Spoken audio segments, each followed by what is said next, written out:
Welcome down the rabbit hole, friends. I'm so glad that you're here with me tonight. We're going to go over chapter 5, 6, and maybe a little bit more.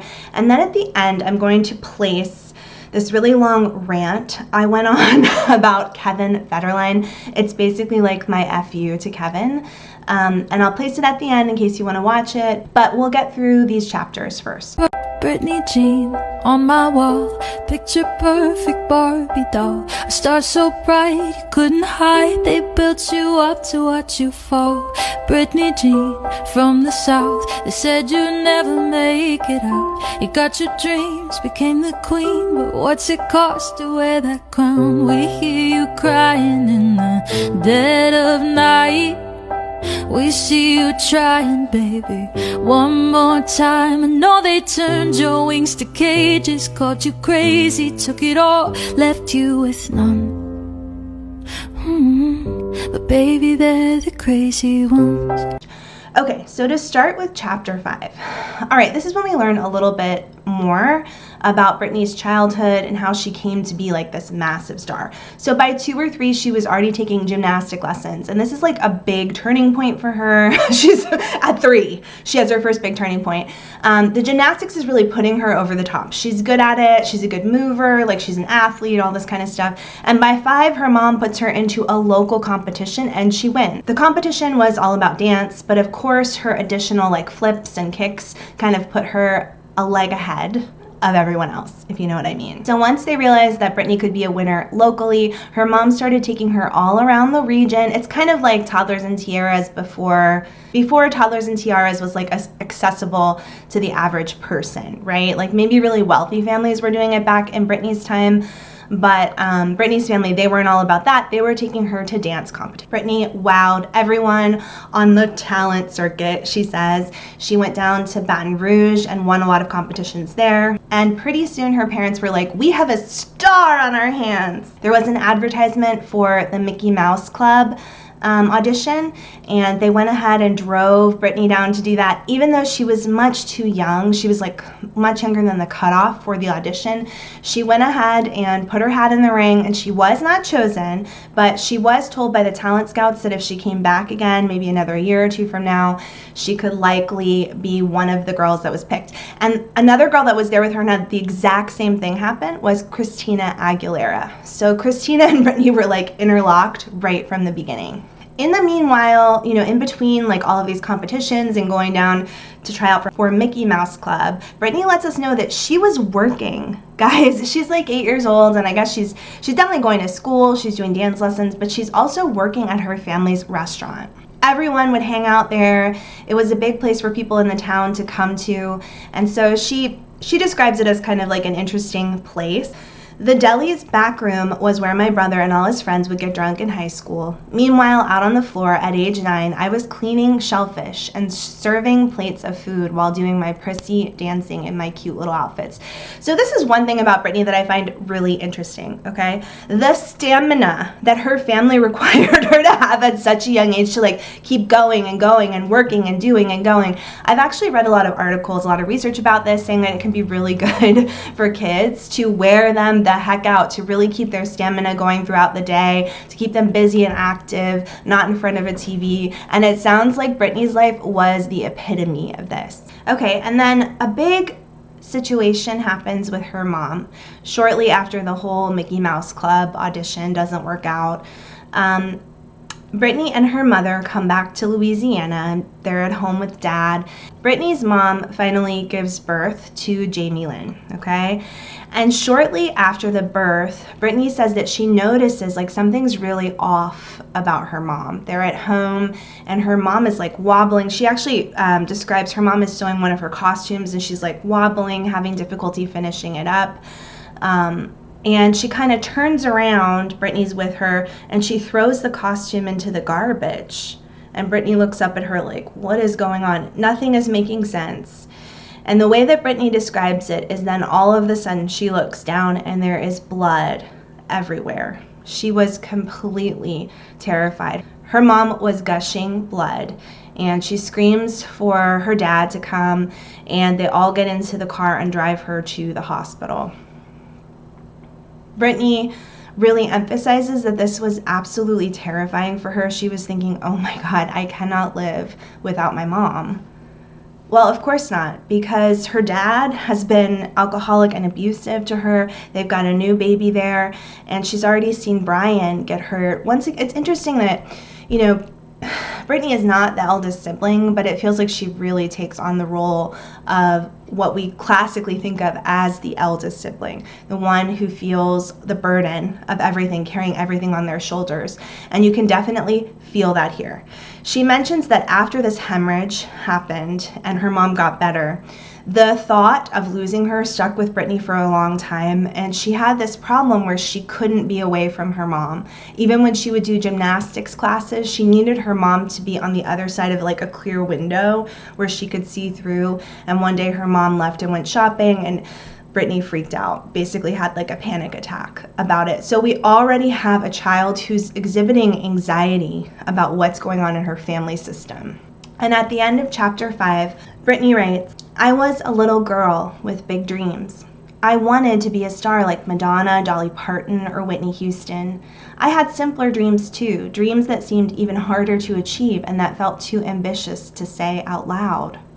I want my dad to stop drinking. I want my mom to stop yelling. I want everyone to be okay. This sums up everything we just spoke about. This child is carrying the weight of the world on her shoulders. Chapter 6. Britney is 10 now, and she's going to be a contestant on Star Search. We've already seen this, okay? And Britney just lets us know that she won the first round but lost in the second round. And she said the person that she was up against got a perfect score. Marty, he got a perfect score. And he was her friend, and she was happy for him, but she did burst into tears backstage. After Star Search, Britney's mom was flying back and forth from New York with her, taking her to see agents, looking at like Broadway kinds of jobs for her. And she finally got offered the role of an understudy on Ruthless, which was a play inspired by The Bad Seed, all about Eve and Gypsy. And Britney was going to play a sociopathic child star named Tina Denmark. All right, so she was the understudy, but this chapter is important because Britney talks about like they're there for a couple of months and it got really hard. They're in a small apartment. They are working day after day. There was no time to be a regular kid, Britney says. And then by the time her big chance came, because the central character decided to leave and move on to a new project, it was Christmas time. And Britney desperately wanted to go home. She sat around thinking about like what she was missing out on when it comes to just having a normal family. And the director called her and said like, you're up, girl. It's your turn. It's your time. And she looked at her mom and said, are we really going to do this? Are we really going to miss Christmas at home? And they quit. They went back home, which I'm really surprised to hear this. And I find it interesting about her mother, Lynn, that she wasn't such a stage mom that she was like, no, keep it going. They went back home. They were the kind of family who was like, this is too much for us. We want a life with, our entire family together. So from this, Britney decides that like the life in New York was just too much for her, like too fast-paced. She did not want to do the Broadway scene, but she learned a lot from doing the understudy part, and she decided that she would go ahead and audition again for the Mickey Mouse Club. Meanwhile, she was back home. She went and did her audition, and she was waiting to hear back from them, and she's back home in Kentwood, and she attends a school called Park Lane Academy, and the big activity that she's into at this school is basketball. So I remember seeing Britney and Justin like playing basketball for different charities, and it turns out that Britney was actually into playing the game. Britney played pretty well on her team, and she talks about also already having a crush on one of the older guys who's also a basketball player. And now we move on to chapter 7, when Britney goes on her second audition for the Mickey Mouse Club. There was a boot camp for this second audition.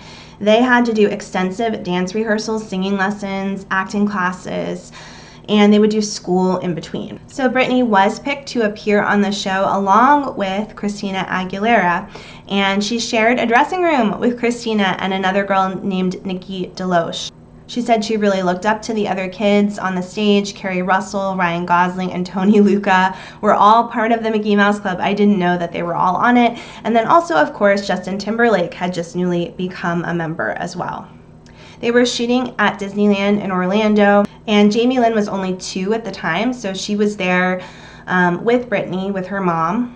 And Britney kind of describes this whole experience as sort of like a kid's fantasy dream. She said it was very fun for her because they would work and do choreography for most of the day, but in between times they would run around the studio a lot, playing with each other, and they had all become really good friends. I thought this was really interesting, okay?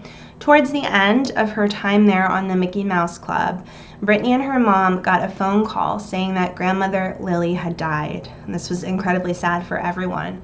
But she and her mom, they didn't have the money to fly home for the funeral. So guess what? Justin Timberlake's family lent them the money for the flights so that they could get home. And she says basically the other kids and the parents on the show had become like family to them. And the Mickey Mouse Club show ended like a year and a half after Britney started. And it was interesting for her because most of her castmates ended up going off to New York or Los Angeles to continue chasing their dreams.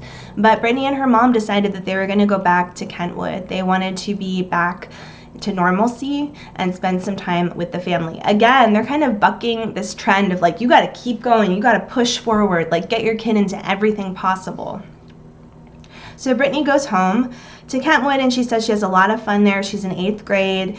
She has a lot of friends, and they spend time together as a family. But unfortunately, it's interesting that what this included was an unfortunate amount of drinking with her mom. Okay, this is what Britney writes. My mom and I would make the 2-hour drive from Kentwood to Biloxi, Mississippi, and while we were there, we would drink daiquiris. We called our cocktails toddies. I loved that I was able to drink with my mom every now and then. The way we drank was nothing like how my father did. When he drank, he grew more depressed and shut down. We became happier, more alive, and adventurous. Some of my best times with my mom were those trips we took to the beach with my sister. As we drive, I'd sip on a little bitty White Russian. To me, the drink tasted like ice cream. So that was our thing. We'd go to Biloxi, drink, go to the beach, come back happy, and we had fun. We had a lot of fun. Even amid all the darkness, there was still a lot of joy in my childhood. All right, I don't want to come down too harshly on Lynn, but clearly Britney is in 8th grade when she starts doing this drinking with her mom, and I think it's unfortunate that her mom would start at such a young age kind of treating Britney, it seems to me, more as a friend than a daughter. And unfortunately, when your child is working and bringing in the majority of the income for your family, you're going to have like a lopsided relationship occur, and it can be difficult to handle it in a healthy way. But here I think we see a parent who's handling it in one of the most unhealthy ways possible, exposing her child to alcohol or any kind of drug is really the opposite of what you're supposed to be doing as a parent. Okay, the rest of this chapter is a lot about Britney being a little bit more of a bad girl than any of us probably would have expected given her persona on stage. Because not only was she drinking with her mom, but she was going out and smoking with friends. She said she had one specific friend who she would smoke with, and she actually got into a car accident because she was driving with her mom, and her mom smelled smoke on Britney and kind of grabbed one of Britney's hands, causing Britney to veer off the road, and they hit a telephone pole. Okay, and Britney says like it's a miracle we were okay. Jamie Lynn was in the back, but she was not in a car seat. I think this is important. We know that Britney has been caught not using a car seat with her kids. People give her a lot of slack for it. This is clearly how she grew up. Jamie Lynn was in the back without a car seat, and they got in a big crash, but everyone was okay. And she said like it kind of worked out for her because her mom was so angry about the crash, she forgot that Britney smelled like smoke. So there's a lot of things going on here with Britney. She is participating in behaviors that may not serve her well later in life at a very young age. and her parents are distracted in their own ways. She also talks about like constantly having crushes on older boys at the high school, and then one night she's sleeping over at her friend's house and one of the boys breaks into the house and she wakes up to him like kissing her, and they make out for a little while, and she said, "That's all that we did, kiss me, he didn't try anything else." And he was like a boy that was in her brother's friend group. She eventually ended up dating one of her brother's best friends, who was significantly, maybe like 3 or 4 years older than her, but they're in high school. She's a freshman in high school. And she said this caused a big rift between her and Brian, who was not happy about the situation. And she says that this is the person she lost her virginity to. So the basis of this entire chapter is that Britney is spending a lot of time skipping class, drinking, and smoking, and spending time with boys. So this whole persona that they created for her on screen from the beginning, it just wasn't accurate.